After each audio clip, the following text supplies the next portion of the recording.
Assalamualaikum warahmatullahi wabarakatuh. Ketemu lagi sama Umi di channel Adila dan Hasna. Di video kali ini Umi bakalan bikin tutorial cara membuat label nama untuk di buku pelajaran. Tapi sebelum itu, tolong di subscribe dulu ya channelnya supaya kita makin semangat upload video barunya. Dan jangan lupa nyalain lonceng notifikasinya supaya kalian gak ketinggalan video terbaru dari kita. Terima kasih yang sudah subscribe.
Setelah digunting seperti ini, belakangnya jangan lupa kalian kasih bubble tip ya, supaya bisa ditempel.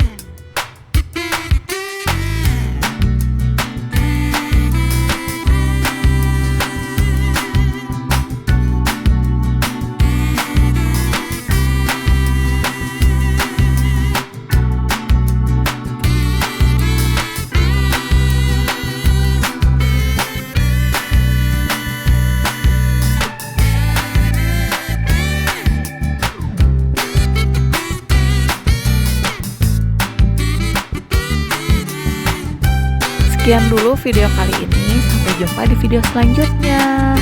Bye bye, thanks for watching. Assalamualaikum warahmatullahi wabarakatuh.